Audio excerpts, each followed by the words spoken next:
Más textos disponibles en Simba. Yo fui, señor, dijo Borja, gran pecador desde mi niñez, y di muy mal ejemplo al mundo con mi vida. Fr. Prudencio de Sandoval. Y. Distante pocas horas de Plasencia Alzabase entre feraces campos y frondosísimo huerto, ala por los años de Cristo de 1557, un magnífico monasterio de solitarios de San Jerónimo. Era una de esas benditas mañanas en que la transparencia del cielo descubre infinitos horizontes a la limitada vista de los mortales, mientras que la elasticidad del aire embalsamado y tibio permite oír mejor los augustos rumores de la soledad. Una de esas mañanas, tranquilas como sosegada laguna, en que el ayer se ve claro al través de las brumas de lo presente, y profundiza la memoria en el cenagoso fondo de la conciencia, teatro, ya desierto, de las alegrías pasadas. Una de esas mañanas en que lloran los viejos. No sé si de tristeza porque recuerdan la mañana de su vida, o de júbilo y amor a Dios al ver que aún viven en un mundo tan hermoso. Mañanas en que sienten más los pechos enamorados, y creen más los corazones fieles al Altísimo, y lloran insensiblemente los tristes y desamados, y se encuentran más solos los huérfanos y los peregrinos. Mañanas en que el corazón del hombre se dilata al par del cielo y de la tierra, y vienen al alma más vivos y melancólicos que nunca los recuerdos de los seres queridos que nos arrebató la muerte. Tal fue aquella mañana, pasada hace ya 3 siglos. A eso de las 11 brillaba el sol tan alegremente sobre los muros del convento, piaban los gorriones con tan completa tranquilidad, era tan dulce el susurro del agua, parecía, en fin, tan dichoso todo lo criado, que nadie hubiera podido ver aquellos lugares sin envidiar la existencia pacífica de los padres jerónimos, y sentir vagos deseos de abandonar para siempre las cosas del mundo, tan agitadas y revueltas en aquel entonces. Tales debían de ser los pensamientos de 2 personajes que, asomados a una ventana de la fachada meridional del edificio, llevaban media hora de no hablar palabra, sumidos como estaban en la contemplación de aquella apacible y deliciosa soledad. Ninguno de estos 2 personajes vestía el hábito de la orden jerónima.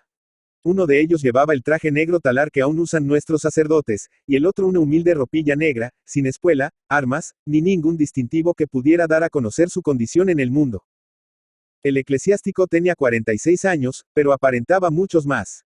Su cabeza, aristocrática y hermosa, parecía pulimentada por el dolor, la reflexión y el estudio.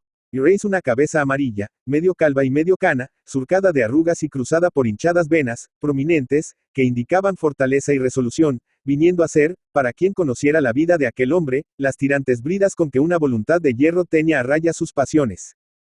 El seglar era, a los 56 años de edad, un hombre decrépito, pero no un anciano.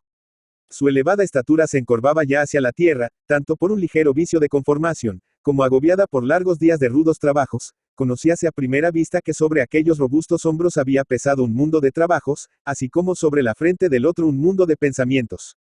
Aquel caballero de tan humilde apariencia tenía la mirada dura y fija, peculiar de las águilas y de ciertas razas identificadas con la superioridad por la costumbre de ejercerla. Su barba gris, de corte cuadrado, ocultaba una boca sin dientes, hundida por esta causa y por la rara configuración de las mandíbulas. Su cabeza, en fin, algo calva, y pelada además a punta de tijera, más parecía germánica que española, a juzgar por la forma de los pómulos y de la frente. Hemos dicho que estos 2 personajes llevaban media hora de silencio y meditación en la ventana del convento. El de la ropilla negra seguía con los ojos a un águila que había recorrido todo el horizonte, dominado todas las alturas e invadido más de una vez regiones del aire en que apenas la alcanzaba la vista. Cuando la reina de las aves hubo al fin tramontado la última cumbre y desaparecido hacia otro horizonte, el que la había estado observando dio un suspiro, como quien termina alguna penosa tarea, y dijo a su compañero: «Creo, hermano Francisco, que moriré pronto».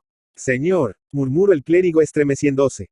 «No hay más señor que el del cielo y tierra», exclamó el de la barba gris. «Llámame hermano». «Ay», continuó, sin dar tiempo a que el otro le replicara. «Cuán pequeño me vi el día que abandoné el mundo de los hombres». ¿Te acuerdas de 1542? Me acuerdo, respondió el padre Francisco. Estábamos en Monzón, y marchábamos al socorro de Perpignan. Hace 15 años, tú y yo, vestidos de hierro y oro, llenos de juventud y energía, soñábamos con la gloria de la tierra. Mi nombre atronaba el universo. Mi fama había salvado todas las cumbres, como ese águila que acaba de desaparecer por el mediodía. Pero ay, nunca se remontó hacia el cielo tanto como ella. Oh, Carlos, qué grande sois en este momento a los ojos de la eterna sabiduría. Carlos sonrió melancólicamente, y dijo: nadie más que tú sabrá en el mundo las verdaderas causas de mi reclusión. Mentira la historia una vez más, y yo volveré a ser polvo como aquella que me dejó para siempre. ¿Te acuerdas de Isabel? ¿Habrá existido mujer más hermosa que la emperatriz? Francisco palideció al escuchar este nombre. Entretanto, Carlos murmuraba ya otros en el fondo de su corazón. Era el Viernes Santo. Prosiguió luego incoherentemente, como si hablara solo. Había yo vuelto victorioso de Italia y acababa de perder a Argel. Paseábame por una calle de cipreses del monasterio de la Mejorada. Yo creo que Dios se me apareció aquel día, como a San Pablo, gritándome, Carol, Carol, quid me persequeris, ayun hasta la noche, y lloré. Cuando volví a mi alojamiento aún pesaba la mano de Dios sobre mi corazón, que desde entonces leía resignado y tranquilo. Había formado la resolución de retirarme a un convento. En este instante dieron las 12 en 5 relojes que había en la celda. Todos los bronces sonaron a un tiempo con asombrosa precisión. No obstante, Carlos se impacientó mucho al mirar las muestras. Nunca, dijo, las pondré en perfecto acuerdo. Lo mismo acontece con los hombres. Sentémonos, Francisco, y dime el objeto de tu visita. Hablemos ante todo de ti. ¿De dónde vienes? De Roma. ¿Qué te ha dicho el Padre Santo?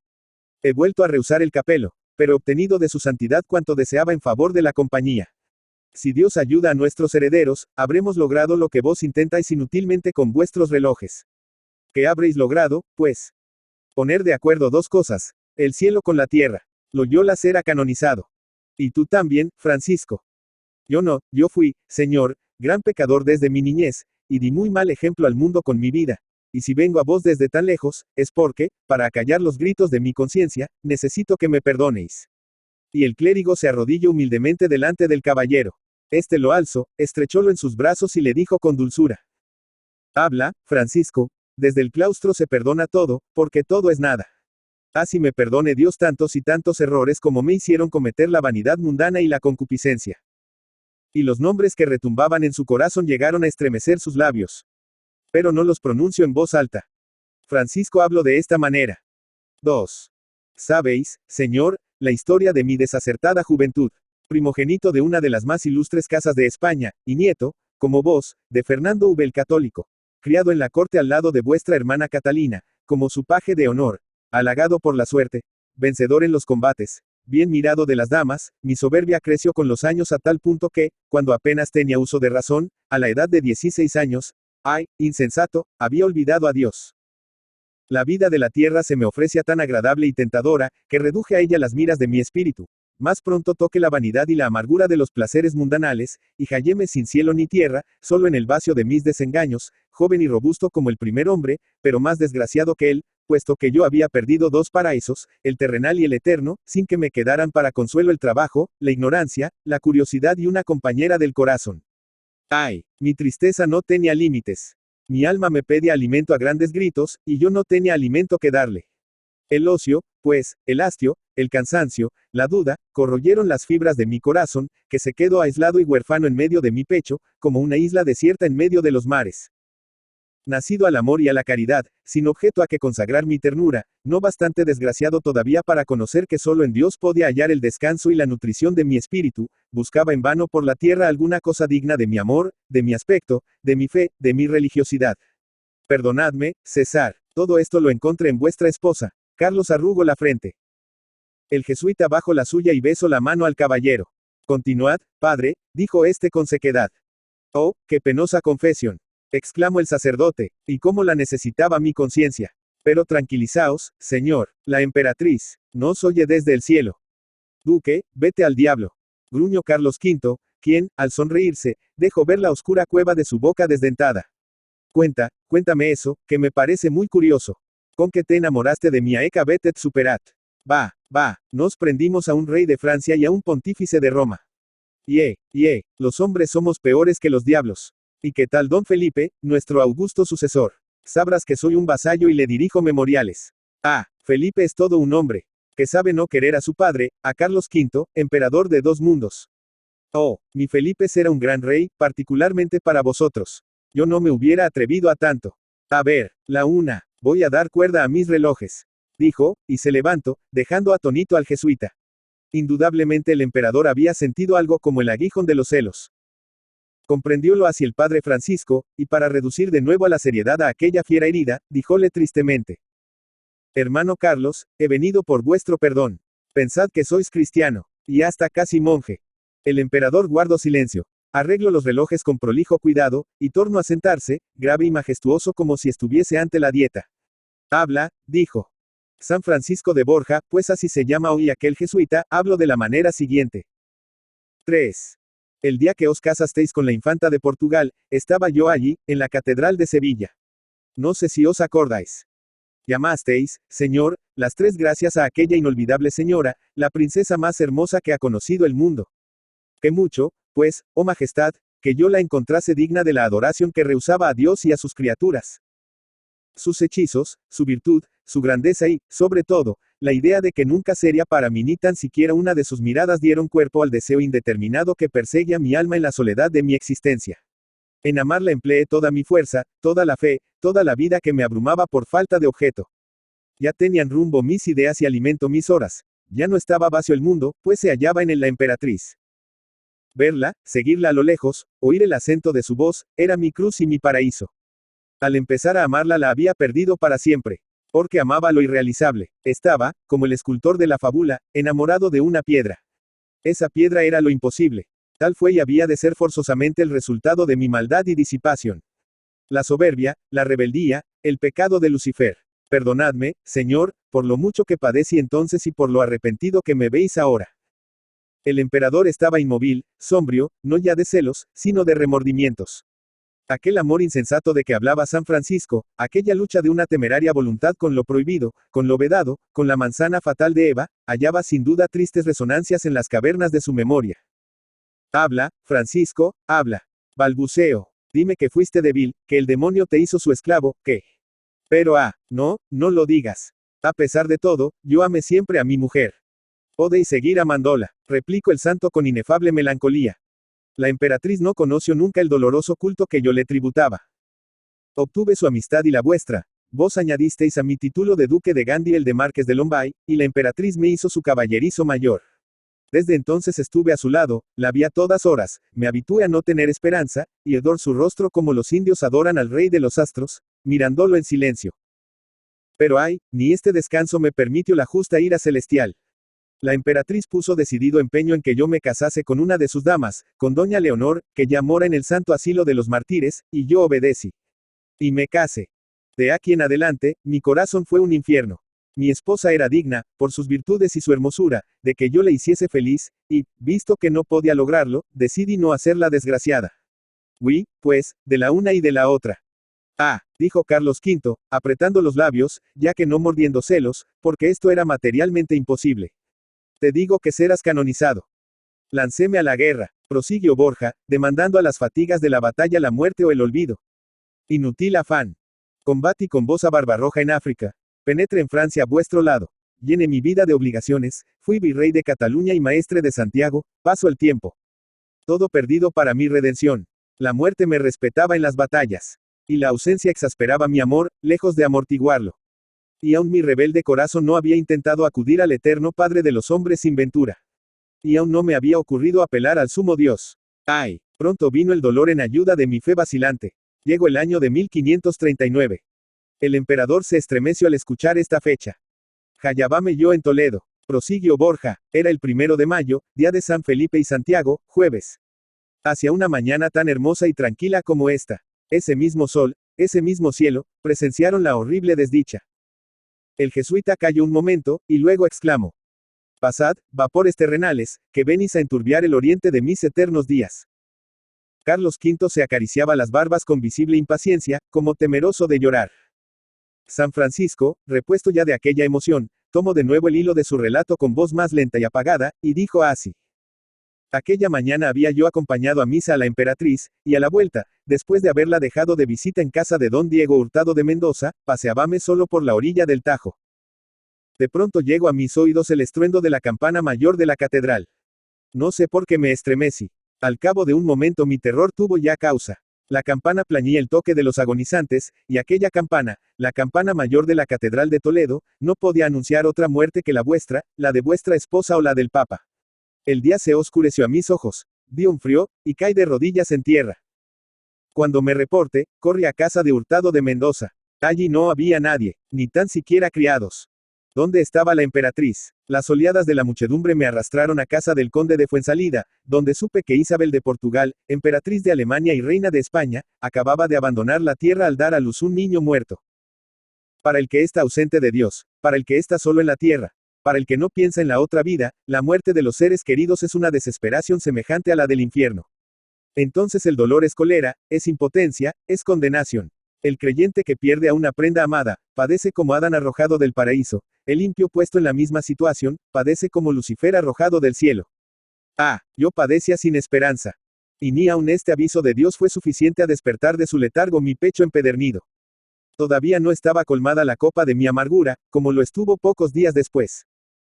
Escuchad, yo, que había amado ciegamente a la emperatriz, que había codiciado besar la fimbria de su manto, que había pasado años enteros saboreando un adiós que me dirigiera indiferentemente, que guardaba sobre mi corazón una perla caída de su corona, después de haberla erizado de puntas de acero para que me punzase la carne y me dijese aquí estoy.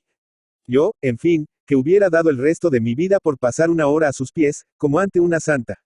Yo, Señor, fui el encargado de trasladar a Granada los adorados restos de su hermosura, su cuerpo sin par, su idolatrado cuerpo. Aquella urna preciosa en que había vivido su sepulcro. Ah, ya es mía. Decíame yo durante aquel viaje. Va aquí, conmigo, confiada a mí, a mi custodia, a mi voluntad. Yo mando andar y hacer alto. Puedo pasar la noche junto a su lecho. Puedo decir a mi reina todo lo que la he amado. Ya no tenía celos de vos, Señor. Ya no volvería a saberla. Ya era mía solamente, mía y del alma. Así pasé 12 días. Durante ellos, el frío de aquel cadáver se transmitió a mi corazón. Mis cabellos se cayeron o se pusieron canos, y cuando llegué a Granada era tan viejo como hoy. Sonó para mí entonces la hora de separarme también de la emperatriz. Delante de un escribano y testigos tuve que hacer entrega de aquel inapreciable tesoro, y para ello fue preciso abrir el ataúd de plomo que lo encerraba. Y estaba hermosa todavía, preguntó sacrilegamente Carlos V. Oh vanidad humana, replicó el santo con acento sepulcral. ¿Qué cuadro se ofreció a mis ojos? Hermosa, hermosa, lo había sido, Señor. Pero cuando la abandonó el alma, la fealdad se enseñoreó sobre su cuerpo como sobre ningún otro. Nunca se mostró la muerte más cruel, más devastadora, más repugnante. La putrefacción de aquel cadáver fue tan rápida, tan intensa, tan espantosa, que no dejó ni un rastro, ni una línea, ni un perfil de la pasada hermosura. ¡Ay, Señor! ¡Qué lección tan elocuente me daba el cielo! Horas enteras permanecí mirando tan horrible realidad. Aquella mujer, la más hermosa de cuantas han existido, la que nunca pudo ser retratada sin mengua de sus encantos. Vuestras tres gracias, Señor, era una masa de barro podrido, un charco infecto, un lago de corrupción como el mar asfáltico. Aquellos ojos, hogar donde buscaba amparo mi alma aterida, antorcha donde yo había encendido una y otra vez latí de mi silenciosa pasión, aquellos ojos, soles de juventud, de amor y de esperanza, eran dos cuencas vacías, dos hoyos negros, dos madrigueras de gusanos. Aquella boca, Señor, estaba profanada por la muerte, que al besar sus labios los había deshecho. Aquellas manos de nácar, aquellas manos, las recordáis, eran un hediondo grupo de huesos. Y su voz, y su sonrisa, y su gracia sobrehumana, y su alma, y el fuego de su existencia. ¿Dónde estaba la emperatriz? Ah, no, no era aquella. No era aquella. ¿Cómo podía haber residido tanta fealdad debajo de tantos hechizos? Yo no la hubiera amado. Ay, ¿dónde estaban sus años de poder, de hermosura, de pasión? ¿Dónde estaban sus días de gloria y de grandeza? ¿Dónde estaban sus horas de soberbia mundanal? Se habían ido para siempre, llevándose mis ilusiones terrenales. Todos los que me acompañaban huyeron ante el espectáculo horrible de vuestra esposa y ante la fetidez que despedia. Obligado yo a jurar que aquel lodo corrompido era la emperatriz, no me atreví a hacerlo, sino que dije que era el mismo cuerpo que se me había confiado. Alejáronse todos, como he dicho. Pero yo, por el particular amor y reverencia que siempre había tenido a la emperatriz, no podía desviar mis ojos de ella, tan hermosa poco antes y tan estimada en el mundo.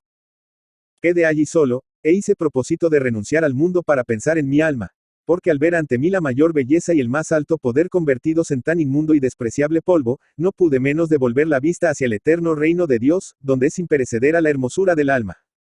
La muerte de mi esposa y la del gran poeta Garcilaso me dejaron libre y solo sobre la tierra.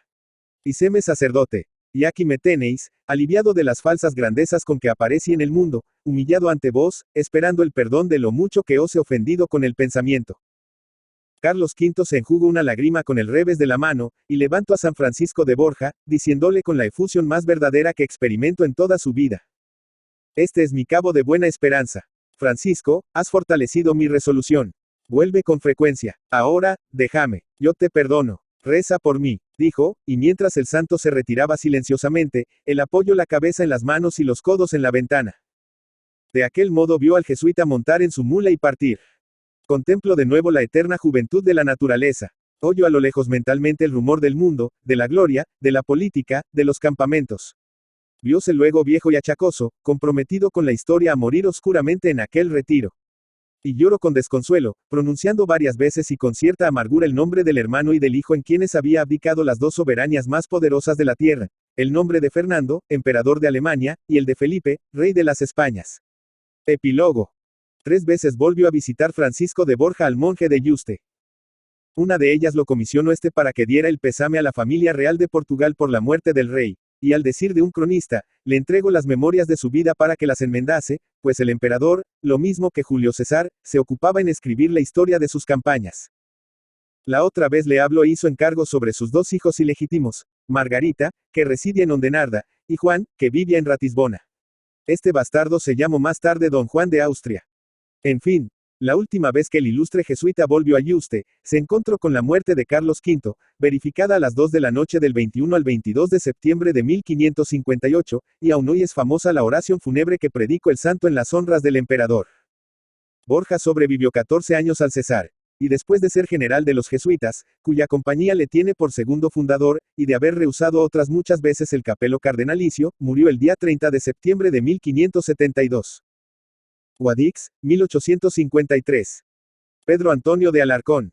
Pedro Antonio de Alarcón y Ariza Guadix, 10 de marzo de 1833, Madrid, 19 de julio de 1891, fue un narrador español que perteneció al movimiento realista, en el que destacó como uno de los artífices del fin de la prosa romántica. Nacido en la localidad granadina de Guadix el 10 de marzo de 1833, su nombre completo fue Pedro Antonio Joaquín Melitón de Alarcón y Ariza. Tuvo una intensa vida ideológica. Como sus personajes, evolucionó de las ideas liberales y revolucionarias a posiciones más tradicionalistas. Aunque su familia provenía de hidalgos era más bien humilde, aunque no tanto como para no poder permitirse enviarlo a estudiar Derecho en la Universidad de Granada, carrera que abandonó pronto para iniciarse en la eclesiástica. Aquello tampoco le satisfizo y abandonó en 1853 para marchar a Cádiz, donde funda el Eco de Occidente, junto a Torcuato Terrago y Mateos, iniciando su carrera periodística en la dirección de este periódico. Alarcón escribía desde su adolescencia, citándose a don Isidro Cepero como el instigador principal de su inquietud literaria. Su primera obra narrativa, El final de Norma, fue compuesta a los 18 años y publicada en 1855. Sus inquietudes le llevaron a integrarse en el grupo que se llamó La Cuerda Granadina. Se trasladó en 1854 a Madrid, molesto con el entorno reaccionario de Granada. Allí crea un periódico satírico, El Látigo, que también dirige, de cierto éxito, con ideología antimonárquica, republicana y revolucionaria. Era un claro heredero de su experiencia en el Eco de Occidente. Su primera obra narrativa fue El final de Norma, que no vio publicada hasta 1855. Comenzó a escribir relatos breves de rasgos románticos muy acusados hacia 1852. Algunos de ellos, entroncados con el costumbrismo granadino, revelaban el influjo de Fernán Caballero, pero otros demuestran la impronta de una atenta lectura de Edgar Allan Poe, de quien introdujo el relato policial con su novela El Clavo, aunque también compuso relatos de terror a semejanza de su modelo. Desde 1860 hasta 1874 agregó a los relatos la redacción de libros de viajes. Estos últimos son Diario de un testigo de la Guerra de África, 1859, De Madrid a Nápoles, 1861, y La Alpujarra, 1873, que suponen ya un acercamiento al realismo. En 1874 publicó El sombrero de 3 picos, desenfadada visión del tema tradicional del molinero de Arcos y su bella esposa perseguida por el corregidor. Recogió sus artículos costumbristas en Cosas que fueron, 1871, y sus poemas juveniles en Poesías. También intentó el teatro con su drama El hijo pródigo, estrenado en 1875.